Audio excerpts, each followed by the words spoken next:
Hello everyone, welcome to Pharmarox YouTube channel. Pharmarox के YouTube educational channel में आपका स्वागत है। आज के वीडियो लेक्चर में हम डिटेल में स्टडी करेंगे क्लिंडामाइसिन कैप्सूल्स के बारे में। तो हम सीखेंगे ये कैप्सूल के बेसिक यूज़ के बारे में कि कौन से अलग अलग मेडिकल कंडीशन में क्लिंडामाइसिन के कैप्सूल्स यूज़ किए जाते हैं। साथ ही जानेंगे उसके डोज के बारे में कि उसका डोज क्या होता है, साइड इफ़ेक्ट्स क्या रहती है, वार्निंग एंड कॉन्ट्राइंडिकेशंस को डिटेल में सीखेंगे आज के लेक्चर के अंदर। The expert lecture by Amar sir, assistant professor and founder of Pharmarox. Thank you for being Pharmarox family. Updated रहिए फार्मा नॉलेज के साथ। एक्सेस कर सकते हैं study material, test series and video lecture Pharmarox के app ऊपर। अब आप सीखिए अलग अलग मेडिसिन और उनके बेसिक यूज़ के बारे में, उनके dose, side effect, warning and contraindications, वो भी सरल भाषा में 1 साल तक अफोर्डेबल प्राइस में। तो अभी डाउनलोड करिए एप्लीकेशन Pharmarox की, जो एंड्रॉइड एप्लीकेशन है गूगल प्ले स्टोर पे, एप्पल आईफोन ऐप स्टोर पे। लिंक आपको डिस्क्रिप्शन बॉक्स के अंदर मिल जाएगी। तो अब सीखते हैं क्लिंडामाइसिन कैप्सूल्स के बारे में। तो ये ऐसे क्लास का मेडिकेशन है कि जिसको हम कहते हैं एंटीबायोटिक्स, और एंटीबायोटिक्स के अंदर ये लिंकोसामाइड क्लास का एंटीबायोटिक मेडिकेशन कहा जाता है। और ये एक एंटीबैक्टीरियल ड्रग है कि जो बहुत सारे बैक्टीरियल इन्फेक्शंस को ट्रीट करने के लिए जो है वो यूज़ की जाती है। और ये मेडिकेशन जो है वो प्रिस्क्रिप्शन बेस्ड मेडिकेशन है कि जिसको RX ओनली मेडिकेशन कहा जाता है। तो यहाँ पे कुछ लेबल्स हम देखें मार्केटेड फॉर्मुलेशंस के। तो फाइजर का जो है प्रोडक्ट, तो RX यहाँ पे आप देखो clindamycin capsule as per IP, मतलब कि इंडियन फार्माकोपिया के और स्टैंडर्ड्स के अकॉर्डिंग टू उसको बनाया गया है। फिर यहाँ पे उसका ब्रांड नेम देख सकते हैं, और डेलासिन C करके उसका ब्रांड नेम है। 300 मिलीग्राम की उसकी स्ट्रेंथ जो है वो आप चेक कर सकते हैं। फिर क्लिंडामाइसिन के जो कैप्सूल का दूसरा है, जो मैनकाइंड का फॉर्मुलेशन आप देख रहे हैं कि जो क्लिंडा टाइम करके है। तो क्लिंडा टाइम जो है वो भी 300 मिलीग्राम की स्ट्रेंथ में अवेलेबल है। तो यूजुअली जो क्लिंडामाइसिन के जो कैप्सूल है उसकी स्ट्रेंथ जो रहती है वो 300 मिलीग्राम की स्ट्रेंथ में ये कैप्सूल्स जो है वो मार्केट में अवेलेबल है। फिर देखिए उसके बेसिक यूज़ के बारे में कि कौन से अलग अलग मेडिकल कंडीशन में आप यूज़ कर सकते हैं। तो एक जो मिडल ईयर के इन्फेक्शंस होते हैं, मतलब कि जब कान में बैक्टीरियल इन्फेक्शन होता है, तो वो इन्फेक्शन को ठीक करने के लिए क्लिंडामाइसिन के कैप्सूल्स यूज़ किए जाते हैं। फिर आपके बोन, मतलब कि हड्डियों या फिर जो जॉइंट के अंदर जो बैक्टीरियल इन्फेक्शंस होते हैं, तो वो इन्फेक्शन को कम करने के लिए भी क्लिंडामाइसिन के कैप्सूल्स यूज़ किए जाते हैं। तीसरी मेडिकल कंडीशन हम देखें तो जो लंग्स के इन्फेक्शन होते हैं स्पेशली बैक्टीरिया के कारण, और उसके कारण जो न्यूमोनिया जैसी कंडीशन होती है कि फेफड़ों के अंदर कई बार पानी भरता है, वहाँ पे जो थिकनेस कई बार बढ़ जाती है इंटरनल लेयर्स की, और जिसके कारण ब्रीथिंग में भी डिफ़िकल्टी होती है। तो उस वक्त क्लिंडामाइसिन के टैबलेट जो है या फिर कैप्सूल वो इन्फेक्शन को कम करने के लिए यूज़ किए जाते हैं। स्किन इन्फेक्शंस में भी क्लिंडामाइसिन यूज़फुल साबित होता है। कि यहाँ पे एक डायग्राम देखो आप कि ये वाला जो है वो इस टाइप के जब इन्फेक्शन होते हैं स्किन के ऊपर, तो जब भी कोई इंजरी होती है और उसके बाद देखो स्किन जो है वो हीलिंग होना स्टार्ट करती है, बट कई बार क्या होता है कि वहाँ पे पस फॉर्मेशन हो जाता है, बैक्टीरियल ग्रोथ होने लगती है, और वो घाव जो है वो जल्दी से नहीं सूखता।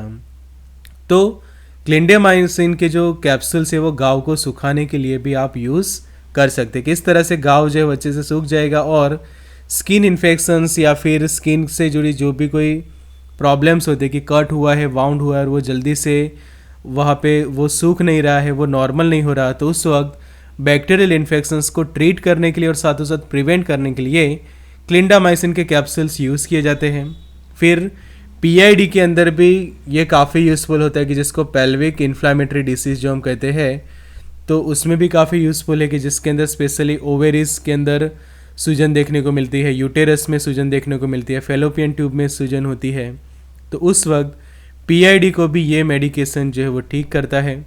एंडोकार्डिटिस में भी यूज़फुल है कि जो हमारे हार्ट्स के जो वाल्स होते हैं वहाँ पे बैक्टीरियल इन्फेक्शंस होता है, तो उसमें भी यूज़फुल साबित होता है। फिर जो नज़ल साइनसिस की जो कंडीशन होती है उसमें भी ये मेडिकेशन यूज़ किया जाता है। फिर स्ट्रेप थ्रोट के जो कुछ कंडीशंस होते हैं उसमें भी ये मेडिकेशन जो है वो यूज़ की जाती है। कि स्ट्रेप थ्रोट किस तरह से, देखो टॉन्सिलाइटिस जैसी कंडीशन होती है कि आपके टॉन्सिल्स जो है या फिर आपका जो थ्रोट है वहाँ पे बैक्टीरियाज के कारण जब इन्फेक्शंस होता है, तो स्ट्रेप थ्रोट या फिर जो हमारा थ्रोट इन्फेक्शन होता है बैक्टीरिया के कारण, उसको भी क्लिंडामाइसिन के कैप्सूल्स ठीक करते हैं। क्लिंडामाइसिन की हम मैकेनिज्म समझे तो ये क्या करता है कि जो रिबोसोम्स के जो 50S सब यूनिट होते हैं उससे बाइंड होके बैक्टीरियाज के अंदर उनकी प्रोटीन सिंथेसिस जो है वो इनहिबिट करता है। अब प्रोटीन सिंथेसिस इनहिबिट हो जाने के कारण बैक्टीरिया जो है वो आगे जाके प्रॉपर सर्वाइव नहीं कर पाते और ये उनकी ग्रोथ जो है वो कम कर देती है, जिसके कारण उसको बैक्टीरियोस्टेटिक ड्रग कहा जाता है कि जो बैक्टीरियोसीडल होते हैं कि जो बैक्टीरिया को किल कर देती है, और दूसरे मेडिकेशन बैक्टीरियोस्टेटिक कि जो उनकी ग्रोथ को इनहिबिट कर देती है, उनकी मल्टीप्लिकेशन कम करवा देता है, तो प्रोटीन सिंथेसिस कम करके ये मेडिकेशन अपना काम करते हैं। जैसे आप देखो कि हमने अलग अलग एंटीबायोटिक्स के बारे में सीखा, तो बीटा लैक्टम्स में हमने स्टडी की कि पेनिसिलिन्स में सीखा कि एमोक्सिसिलिन, एम्पेसिलिन, सेफालोस्पोरिन में बहुत सारे सेफालोस्पोरिन्स के बारे में सीखा। तो वो सब क्या करते हैं कि सेल वॉल सिंथेसिस को इनहिबिट करते हैं कि जो बैक्टीरिया के आसपास रही ये सेल वॉल होती है उसको इनहिबिट कर देते हैं। फिर फॉलिक एसिड का सिंथेसिस इनहिबिट करते हैं, जैसे कि ट्राइमिथोप्रिम है, सल्फोनेमाइड्स वगैरह है, जैसे कोट्राइमोक्साजोल मेडिकेशन है। फिर सेल मेम्ब्रेन को इनहिबिट करते हैं, पॉलीमिक्सिन्स करते हैं, वेनाकोमाइसिन, बेसिट्रासिन भी इसी तरह से सेल वॉल को अफेक्ट करते हैं। कुछ एंटीबायोटिक आरएनए पॉलीमरेज को अफेक्ट करते हैं, रिफॉर्मपिन वगैरह। डीएनए गायरेज जो होता है डीएनए के सिंथेसिस को इनहिबिट करने का काम करते हैं, क्विनोलिन्स वगैरह। तो इस तरह से अलग अलग मेडिकेशंस काम करते हैं, जिसमें 30S सब यूनिट से बाइंड होकर टेट्रासाइक्लिन एंड एमिनोग्लाइकोसाइड एंटीबायोटिक काम करते हैं। तो इसके अंदर जो क्लिंडामाइसिन है उसका रोल स्पेशली है कि प्रोटीन सिंथेसिस को जो इनहिबिट करता है। तो ये काफ़ी इंपॉर्टेंट पॉइंट है कि आपको ये खास पता होना चाहिए क्लिंडामाइसिन मेडिकेशन के बारे में। और क्लिंडामाइसिन जैसे ही जो मैक्रोलाइड्स होते हैं, फिर क्लिंडामाइसिन है, लिनेजोलिड है, क्लोरामफेनिकोल है और स्ट्रेप्टोग्रामिन्स वगैरह है, तो ये सभी इसी तरह से सेम मैकेनिज्म पे काम करते हैं। क्लिंडामाइसिन के डेली डोज के बारे में समझे तो 150 से लेकर 300 मिलीग्राम QID लिया जाता है ओरली। QID का मतलब होता है क्वार्टर इन डाई। तो क्वार्टर इन डाई जो है वो लैटिन टर्म है, उसका मतलब ये होता है कि 4 टाइम्स अ डे। मतलब कि ये जो कैप्सूल्स है वो पेशेंट ज़्यादा से ज़्यादा दिन में 4 बार जो है वो ले सकते हैं और मिनिमम 2 बार। तो इस तरह से कई बार यूज़ करते कि एक और एक, मतलब कि 4 टाइम आप जो है वो ये कैप्सूल्स यूज़ कर सकते हैं। बट यूजुअली एंटीबायोटिक्स है तो ट्रीटमेंट जो है वो आप लोअर डोज से स्टार्ट करो, तो दिन में 2 कैप्सूल्स भी आप लेते हैं कि 101 के तौर पे आप लेते हैं तो भी ये जो है वो इनफ रहते हैं।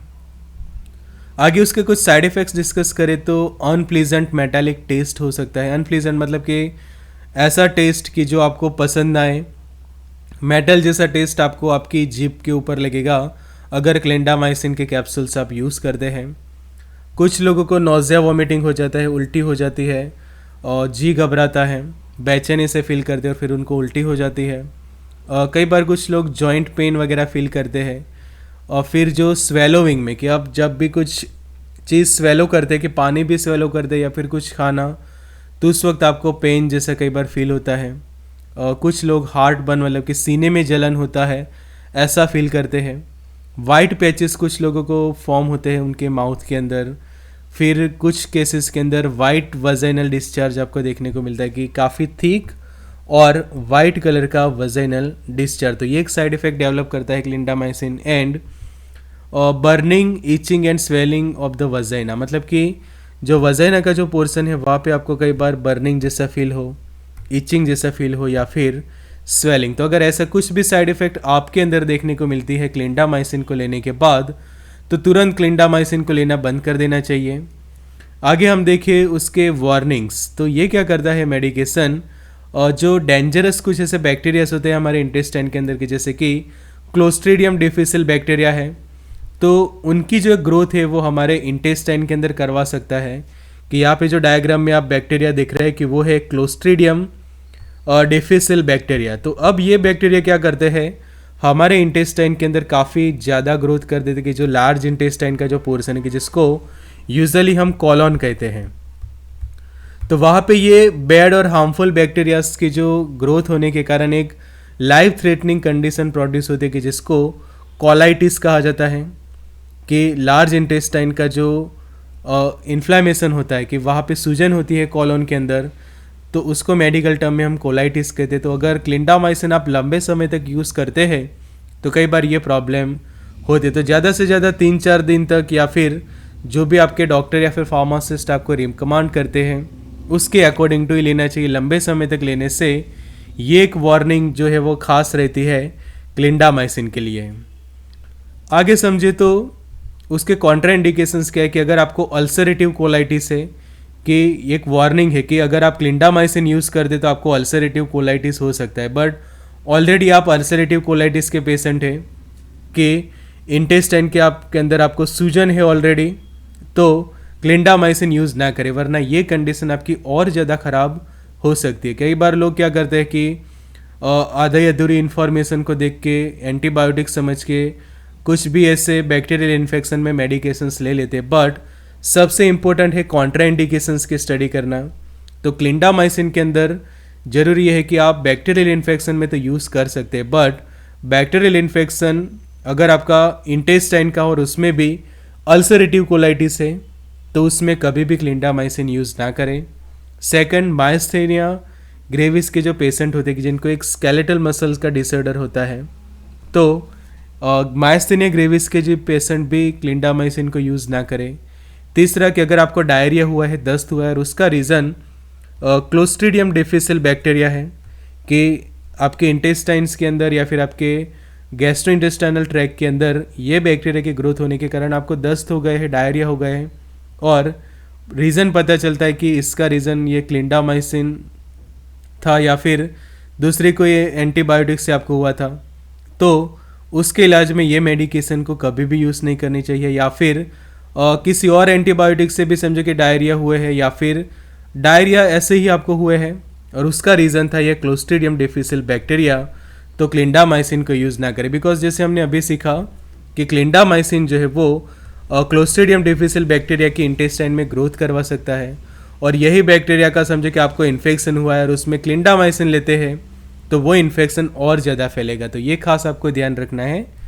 चौथा, हम देखें तो आपको क्रोहन्स डिसीज़ है, कि जैसे अल्सरेटिव कोलाइटिस है वैसे ही क्रोहन्स डिसीज़ है, कि एक हमारे इंटेस्टाइन से जुड़ी ये बीमारियां हैं कि वहाँ पे स्पेशली सूजन देखने को मिलती है, तो ये मेडिकेशन को यूज़ ना करें। लीवर डिसीज़ है, कि आपका लीवर अच्छे से काम नहीं कर रहा तो भी आप ये मेडिकेशन को यूज़ ना करें। आपके बाउल मूवमेंट के अंदर जो है वो ब्लड है, कि आपके जो इंटेस्टाइन्स की जो मूवमेंट होती है उसमें ऐसा फील होता है कि वहाँ पे ब्लड आ रहा है, अंदर की जो इंटेस्टाइन की जो इनर लाइनिंग्स होती है, इंटेस्टाइन का जो म्यूकस होता है, मेम्ब्रेन, म्यूकस मेम्ब्रेन, वो डैमेज हुआ है और ब्लड आ रहा है तो भी क्लिंडामाइसिन यूज़ ना करें। और रीनल एम्पायरमेंट, मतलब कि जिन लोगों की किडनीज वगैरह ख़राब है, गुर्दा अच्छे से काम नहीं कर रहा या फिर अंशतः काम कर रहा है या फिर पूर्णतः काम कर नहीं कर रहा, तो भी ये मेडिकेशन को यूज़ ना करें। प्रेगनेंसी की हम बात करें तो जनरली उसको सेफ़ कहा जाता है, बिकॉज क्लिंडामाइसिन जो है वो FDA की कैटेगरी B की मेडिकेशन है, तो जो ह्यूमंस के ऊपर उतनी उसके हार्मफुल इफ़ेक्ट्स देखने को नहीं मिली, तो उसके जो टॉपिकल क्रीम्स होते हैं वो ज़्यादा प्रीफर किए जाते हैं कई बार, कि प्रेगनेंसी के दौरान समझो कि आपको कोई ऐसे स्किन इन्फेक्शंस वगैरह होते हैं, वजाइनल इन्फेक्शंस ऐसे कुछ है, तो कई बार क्लिंडामाइसिन कंटेनिंग जो कैप्सूल्स या फिर जो क्रीम है वो प्रिस्क्राइब किए जाते हैं। बट ध्यान ये रखना है कि हमेशा आप सेफ साइड पर ज़रूर से रहना चाहिए, कि हमेशा सेफ साइड पर रह के ही ये मेडिकेशन को प्रेगनेंसी के अंदर आपको यूज़ करनी चाहिए। तो प्रॉपर एक बार गायनेकोलॉजिस्ट से आपको जो है वो प्रॉपर कंसल्ट करना चाहिए कि जब भी आप क्लिंडामाइसिन को यूज़ करते हैं, बिकॉज कुछ पेशेंट्स को प्रेगनेंसी कॉम्प्लिकेशंस होते हैं, तो उस वक्त प्रॉपर जो है वो आपको डायग्नोसिस के साथ ही ये मेडिकेशन को प्रेगनेंसी में यूज़ करनी चाहिए। तो जैसे यहाँ पे हमने क्लिंडामाइसिन के बारे में सीखा, ऐसे ही और एंटीबायोटिक्स के बारे में और ऐसे मेडिसिन के बारे में सीखे फार्मारॉक्स की ऐप ऊपर अफोर्डेबल प्राइस में 1 साल तक, कि जहाँ पे सीखे दवाइयों के बेसिक यूज़ के बारे में, उनके डोज क्या होते हैं, साइड इफ़ेक्ट्स, वार्निंग, कॉन्ट्राइंडिकेशन, सरल भाषा में 1 साल तक अफोर्डेबल प्राइस में। तो अभी डाउनलोड कर लीजिए एप्लीकेशन फार्मारॉक्स। एंड्रॉयड एप्लीकेशन है गूगल प्ले स्टोर पे, एप्पल आईफोन ऐप स्टोर पे, या फिर ये नंबर पे आप हमें व्हाट्सएप कर सकते हैं। तो study material, test series, video lecture and disease and medicine related course के लिए डाउनलोड कर लीजिए एप्लीकेशन फार्मारॉक्स। लिंक आपको डिस्क्रिप्शन बॉक्स में मिल जाएगी। Good luck and all the best.